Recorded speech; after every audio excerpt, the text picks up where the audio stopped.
Hello students, स्वागत है आपका मेरे चैनल कॉमर्स गुरुजी पर। और जो हमारा क्लास 11th का बिजनेस का चैप्टर चल रहा था, चैप्टर 4 बिजनेस सर्विसेज, इस चैप्टर में हमने इंश्योरेंस के प्रिंसिपल तक आपको समझा दिया था और आई होप वो आपको अच्छे से क्लियर हुआ होगा। आज हमारा जो टॉपिक है वो स्टार्ट होगा इंश्योरेंस एंड एश्योरेंस से। दो वर्ड है लेकिन मीनिंग काफी अलग अलग है, इंश्योरेंस एंड एश्योरेंस। जनरली जो हमारा इंश्योरेंस है और जो एश्योरेंस है इनको एक ही चीज माना जाता है, लेकिन इनके जो मीनिंग है वो अलग अलग है।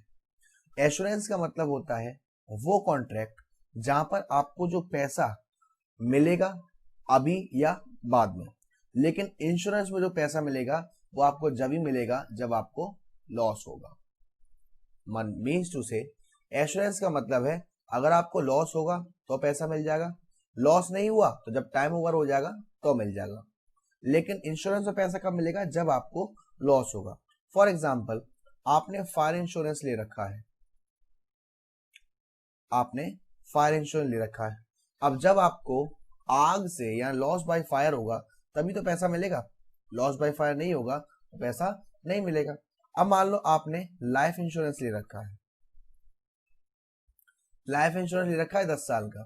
10 साल से पहले अगर पार्टी की डेथ हो गई तो पैसा मिल जाएगा, और डेथ नहीं हुई तो 10 साल बाद पैसा मिल जाएगा, जो भी पहले आ जाए। तो इसको हम कहते हैं एश्योरेंस। लेकिन इंश्योरेंस में क्या होगा? एक अनसर्टेन टर्म जब ब्रेक होगा तभी पैसा मिलेगा। एश्योरेंस में क्या होगा?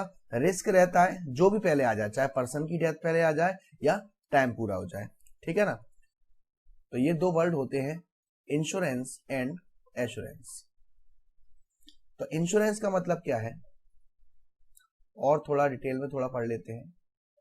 सर, इंश्योरेंस का मतलब क्या है? ये वो कॉन्ट्रैक्ट है जहां पर आपको पैसा यानी कि कंपनसेशन जब भी मिलेगा जब आपको क्या होगा? लॉस होगा या आपका कोई डैमेज होगा। लेकिन एश्योरेंस में कब मिलेगा? जो भी पहले हो जाए, लॉस पहले हो जाए या नहीं हो। लॉस नहीं हुआ तो टाइम होगा, वो टाइम ओवर हो जाएगा तो आपको पैसा मिल जाएगा। इंश्योरेंस में जो रिस्क होता है वो अनसर्टेन होता है, हो भी सकता है नहीं भी हो सकता। एश्योरेंस में रिस्क सर्टेन होता है। इंश्योरेंस में कंपनसेशन कब होगा? एक हैपनिंग ऑफ द इवेंट।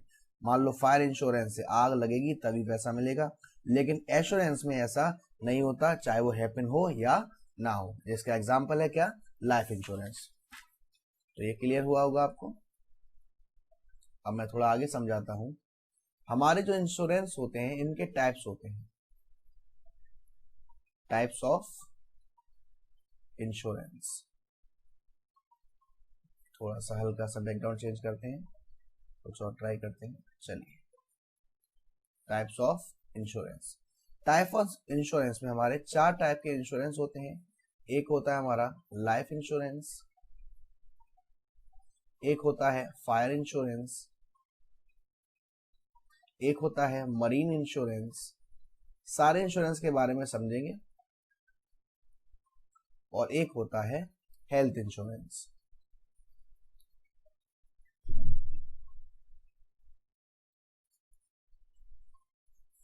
ये 4 टाइप के इंश्योरेंस हमारे होते हैं।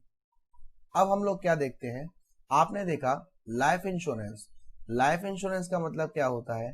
इसका पैसा या तो अगर पार्टी की डेथ हो गई तो मिल जाएगा, और अगर पार्टी की डेथ नहीं हुई तो टाइम पूरा हो जाएगा तब पैसा मिल जाएगा। तो ये हमारा क्या है? तो 1 बाय 1 में आपको बताऊंगा इंश्योरेंस के बारे में, सभी जो पार्ट्स के बारे में डिस्कस किया उनके बारे में। सबसे पहला है हमारा लाइफ इंश्योरेंस।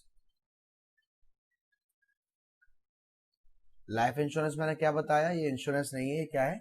एश्योरेंस है। लाइफ इंश्योरेंस में जो रिस्क होते हैं वो 2 टाइप के होते हैं। या तो रिस्क होगा आपको जल्दी मरने का, risk of dying too early, या होगा लेट मरने का, risk of dying too late. ये 2 तरीके के डर होते हैं जिसकी वजह से हम लाइफ इंश्योरेंस की तरफ ध्यान देते हैं। जनरली जो लोग होते हैं हमारे लाइफ इंश्योरेंस पॉलिसी के लिए, उनको ये डर होता है कि या तो वो जल्दी मर सकते हैं या ये डर होता है कि वो बाद में लेट मर सकते हैं। अगर उनके मन में ये डर होता है कि उनकी डेथ जल्दी हो सकती है, तो वो अपने फैमिली को फाइनेंशियल सपोर्ट देने के लिए लाइफ इंश्योरेंस पॉलिसी लेते हैं। समटाइम्स क्या होता है, जो हमारे पीपल हैं उन्हें ये डर होता है कि भाई वो बूढ़े हो जाएंगे, उनकी एज ज्यादा है, तो उनके जाने के बाद या फिर तब तक वो इतना पैसा कर लें ताकि उनकी डेथ के बाद या डेथ नहीं हो तब मेच्योरिटी पूरी हो जाए तो पैसा मिल जाए, है ना। तो अगर इसमें क्या होता है कि अगर जिस पार्टी ने लाइफ इंश्योरेंस किया है उसकी डेथ हो जाती है तो पैसा मिल जाता है। डेथ नहीं हुई, मेच्योरिटी, मेच्योरिटी यानी कि वो टाइम जहां पर पैसा मिलता है, मेच्योरिटी टाइम आ जाता है, पेमेंट का टाइम आ जाता है। अगर मेच्योरिटी टाइम आ गया तो आपको पैसा मिल जाता है ना। और आपको मालूम ही है इसमें कि जो कॉन्ट्रैक्ट होता है वो कौन सा कॉन्ट्रैक्ट होता है सर, कॉन्ट्रैक्ट ऑफ इंडेमनिटी। मैंने बताया था जब हम प्रिंसिपल ऑफ इंश्योरेंस के बारे में डिस्कस कर रहे थे तब वहां पे मैंने इसके बारे में आपको बताया था, ठीक है ना। तो मेन एलिमेंट्स क्या होते हैं भाई, लाइफ इंश्योरेंस जो होता है हमारा कॉन्ट्रैक्ट किसका होता है, आउटमोस्ट ऑफ गुड फेथ, यानी कि जो पार्टी इंश्योरेंस करवा रही है और जो पार्टी इंश्योरेंस कर रही है दोनों सारे जो भी फैक्ट हैं वो आपस में डिस्क्लोज कर लें। इंश्योरेंस जब ही होगा जब उसकी इंटरेस्ट होगी। लाइफ इंश्योरेंस कौन सा कॉन्ट्रैक्ट है, कॉन्ट्रैक्ट ऑफ इंडेमनिटी। अब हम बात करते हैं दूसरे टाइप के इंश्योरेंस की, जो क्या है हमारा fire insurance. As the name suggest, fire insurance क्या होता है, फायर इंश्योरेंस एक कॉन्ट्रैक्ट होता है जिसमें एक पार्टी जो इंश्योरर है वो एग्री करती है कि एक प्रीमियम देने के लिए कि अगर उसे कोई फाइनेंशियल लॉस होता है, कोई घाटा होता है, उस केस में वो फायर इंश्योरेंस का मतलब क्या होता है कि जो पार्टी इंश्योरेंस करवाती है फायर इंश्योरेंस का, वो क्यों करवाती है, क्योंकि उनकी एक पॉलिसी है कि अगर आपको फायर से लॉस होता है, अगर आपकी ये चीज जल जाती है, एक्सप्लोजिव हो जाता है, तो उसमें जो आपका लॉस होगा, जो आपकी फाइनेंशियल कंडीशन खराब हो जाएगी, वो इस इंश्योरेंस से हम लोग कवर कर देंगे। लेकिन इसमें केस क्या है, केस सर ये रहता है कि हमारा अगर आपका लॉस नहीं हुआ तो आपको कंपनसेशन नहीं मिलेगा। यानी कि यहाँ पर जो प्रिंसिपल काम करता है वो काम करता है डॉक्ट्राइन ऑफ कॉजा प्रॉक्सिमा। उसके बाद तीसरे टाइप का जो इंश्योरेंस है हमारा वो है मरीन इंश्योरेंस।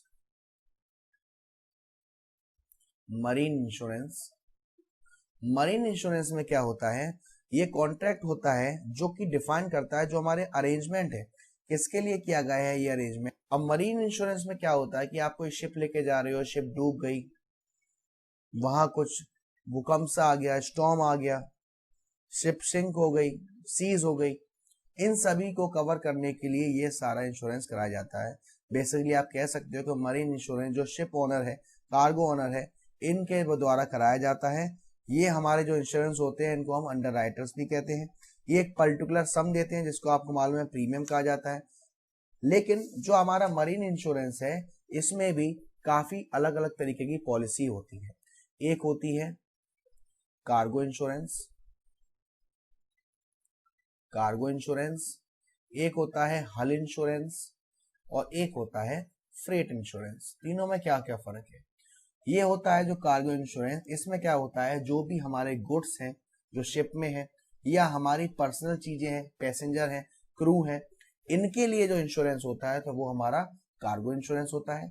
हल इंश्योरेंस में क्या होता है, जो हमारी इसमें पूरी शिप कवर हो जाती है। पूरी शिप कवर का मतलब उसमें furniture, fittings, tools, machinery, fuel, engine, generally जो ओनर होता है शिप का वो करवाता है हल इंश्योरेंस। क्यों भैया, उसकी जैसे आप कार का इंश्योरेंस करवाते हो वैसे ही वो शिप का इंश्योरेंस करवाता है, उसको हम हल इंश्योरेंस कहते हैं। फ्रेट इंश्योरेंस का मतलब होता है कि आपने कोई सामान यहाँ से कहीं और भेजा, वहां पर आपका नुकसान हो गया तो ये नुकसान यहाँ पर आपका कवर हो जाएगा। इसमें भी आपको एक बात याद रखनी है, जब आपको लॉस होगा तभी पैसा मिलेगा, यानी कि ये इंश्योरेंस है, एश्योरेंस नहीं। और यहाँ पर भी आपका कौन सा प्रिंसिपल काम करता है, doctrine of कॉजा Proxima. Fourth type का जो इंश्योरेंस होता है वो है आपका हेल्थ इंश्योरेंस। कौन सा insurance sir, health insurance. Health insurance क्या होता है कि जब आपकी तबीयत खराब हो जाती है तो आपके जो मेडिकल के खर्चे होते हैं उन खर्चों को कवर करने के लिए हम हेल्थ इंश्योरेंस करवाते हैं। इसके भी काफी टाइप होते हैं। एक आता है हमारा बेसिक मेडिकल एक्सपेंसेस। इसमें क्या होता है, आपने किसी डॉक्टर से सर्विस ली, आप हॉस्पिटल रहे, उसका खर्चा किया जाता है। उसके बाद होता है major medical expenses. Major medical expenses में आपको कोई मेजर दिक्कत आई, कोई डिजास्टर हुआ आपके साथ, है ना, लॉन्ग टर्म हॉस्पिटलाइजेशन, आप काफी समय से हॉस्पिटल में रहे। मेडिकल सप्लीमेंट, आप कोई दवाई ले रहे हैं time to time. Disability income, disability का मतलब कि आपका एक्सीडेंट हो गया या कोई और बात हो गई जिसकी वजह से आपकी जॉब चली गई, अब उसकी वजह से जो आपको लॉस हो रहा है वो इस इंश्योरेंस से कवर होगा। तो ये हमारे टाइप होते हैं हेल्थ इंश्योरेंस के। तो आई होप जो चारों टाइप के इंश्योरेंस के टाइप हैं वो आपको अच्छे से क्लियर हो गए होंगे। उसके बाद की जो सर्विस होती है वो होती है हमारी communication services. Communication services, communication services के लिए हम पहले तो एक प्यारा सा बैकग्राउंड सेट कर लेते हैं। चलिए, कम्युनिकेशन सर्विसेज, कम्युनिकेशन सर्विस का मतलब है जब हम अपने आइडिया, अपने थॉट, अपने व्यू, अपना मैसेज कन्वर्ट कर रहे हैं या एक्सचेंज कर रहे हैं दो या दो से ज्यादा लोगों के बीच में, उसको हम कहते हैं कम्युनिकेशन। कम्युनिकेशन दो तरीके से होता है, एक आपका पोस्टल सर्विसेज द्वारा और एक आपका टेलीकॉम सर्विस द्वारा। तो मैं आपको दोनों के ही बारे में बताऊंगा। पोस्टल सर्विसेज द्वारा जो हमारी गवर्नमेंट होती है, चाहे वो नेशनल हो या इंटरनेशनल हो, उस लेवल पर आपको पोस्टल सर्विस प्रोवाइड करती है। जितने भी पोस्टल सर्विसेज के कंट्रोल होते हैं वो गवर्नमेंट के हाथ में होते हैं। ये आपको नेशनल इंटरनेशनल दोनों लेवल की सुविधा प्रोवाइड करवाती है। पोस्टल सर्विस में पोस्टल सर्विस के साथ साथ फाइनेंशियल सर्विस भी दी जाती है। आपने देखा होगा पोस्ट ऑफिस में लोग पैसे भी जमा करते हैं, एफडी भी करते हैं, आरडी भी कराते हैं। पोस्टल सर्विस पर लोग ज्यादा रिलायबल होते हैं, है ना। तो लेकिन इसके ड्रॉबैक्स भी हैं। सबसे पहला, इसकी जो स्पीड होती है वो काफी स्लो होती है ना, और ये ब्यूरोक्रेटिक होते हैं, है ना। तो हमारा जो पोस्टल डिपार्टमेंट है, पोस्टल डिपार्टमेंट में हमें कौन कौन सी फाइनेंशियल फैसिलिटी मिलती है, पोस्टल डिपार्टमेंट में हमें कौन कौन सी फाइनेंशियल फैसिलिटी मिलती है। तो इनमें कुछ स्कीम होती है जैसे पब्लिक प्रोविडेंट फंड, किसान विकास पत्र, national saving certificate, monthly income scheme. ये सब कुछ पैसा है जिस स्कीम में आप पैसा डाल के अपने पैसे को मोबिलाइज कर सकते हैं। मोबिलाइज का मीन्स 10,000 से 11,000 कर सकते हैं। मेल सर्विस में कौन कौन सर्विस आती है, जब आपको कोई एक चीज, कोई एक आर्टिकल एक जगह से दूसरी जगह पहुंचाना है तो नॉर्मली इसमें एक ट्रांसफर होता है रजिस्ट्रेशन के साथ। इसमें हम अपने कोई कागजात, अपने कोई डॉक्यूमेंट वगैरह पहुंचाना हो तो मेल सर्विस में कौन कौन सी सर्विस आती है। ये मेल इंसान वाला मेल नहीं है, ये मेल सर्विस वाला मेल है, ध्यान रखिएगा। मेल सर्विसेज में कौन कौन सी सर्विसेज हो जाती हैं। एक आपका आता है यूपीसी, जिसको हम कहते हैं अंडर पोस्टल सर्टिफिकेट।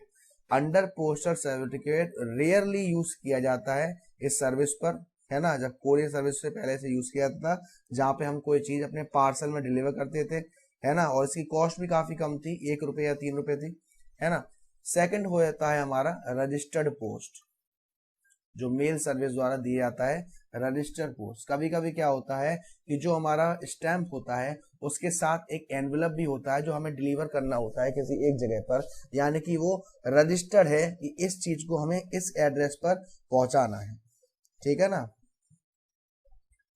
फिर आता है पार्सल पोस्ट। पार्सल पोस्ट में क्या होता है, इस सर्विस में जो पोस्टल डिपार्टमेंट है वो कोई एक चीज एक कंट्री से दूसरी कंट्री में पहुंचाती है, उसके लिए हम पार्सल पोस्ट का इस्तेमाल करते हैं। स्पीड पोस्ट का मतलब क्या है, जब आपको एक रजिस्टर्ड पोस्ट और थोड़ा तेजी से या और थोड़ा जल्दी दिनों के अंदर पहुंचानी है, आप चाहते हैं कि रजिस्टर्ड पोस्ट से तो ये चीज 4 दिन में पहुंचेगी, मैं स्पीड पोस्ट कर देता हूं तो ये 2 दिन में पहुंच जाएगी।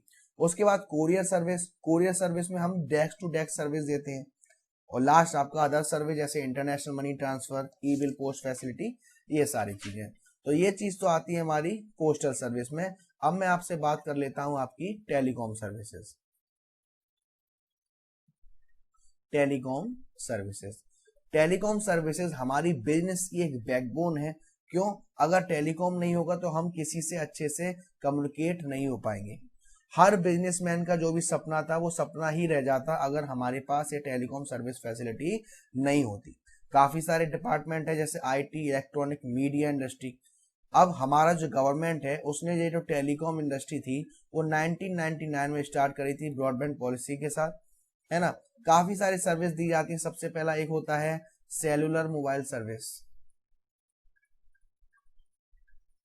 इसमें वो सारी फैसिलिटी जो हम यूज करते हैं अपने फोन में, हम वॉइस कॉल करते हैं, हम वॉइस मैसेज करते हैं, हम मैसेज करते हैं, हम डाटा सर्विस लेते हैं, ये सारे हमारे कौन से वो सर्विस होती है, सेलुलर मोबाइल सर्विस। एक होती है radio packing services. Radio packing service आपने सुना होगा, है ना।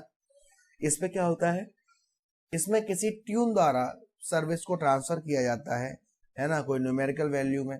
उसके बाद आती है हमारी fixed line service. Fixed line service में आपने देखा होगा फाइबर की ऑप्टिकल लाइन जो होती है वो बिछा दी जाती है और वहां नेटवर्क आता है, वहां टेलीकॉम सर्विस दी जाती है। उसके बाद आता है आपका केबल सर्विस। केबल सर्विस जो आप घर पे यूज करते हैं अपने एंटीना वगैरह लेने के लिए, डिश वगैरह देखने के लिए। लास्ट आता है आपका VSAT, very smart aperture terminal. ये एक सैटेलाइट बेस्ड कम्युनिकेशन होता है। ये ऑफर करता है हाईली फ्लेक्सिबल और रिलायबल कम्युनिकेशन, जो भी हमारे, चाहे आप अर्बन एरिया में हो चाहे रूरल एरिया में हो, है ना। जो आपके न्यूज़पेपर मिले ऑनलाइन, मार्केट रेट से कम मिले, ये सारी हमारी VSAT का हिस्सा है। और लास्ट आपका आता है DTH। जब हम अपने घर पर डिश टीवी टाटा स्काई लगवा लेते हैं तो वो DTH है। और केबल वाली जो डिश चल रही है ना। तो ये हमारा यहाँ पे आपका ये जो चैप्टर 4 है, काफी बड़ा चैप्टर था, बिजनेस सर्विसेज, यहाँ आपका फिनिश होता है। इस चैप्टर से रिलेटेड अगर आपको कोई डाउट है तो वो मुझसे पूछ लीजिएगा, ठीक है ना। वीडियो में कोई डाउट हो, किसी कंसेप्ट में तो कोई डाउट हो, कुछ चीज पॉइंट पूछना हो वो पूछ लीजिएगा। वीडियो पसंद आई हो तो प्लीज वीडियो को ज्यादा से ज्यादा लाइक करिएगा, शेयर करिएगा, और अब तक चैनल को नहीं किया है सब्सक्राइब तो प्लीज सब्सक्राइब कर दीजिएगा। Thank you so much.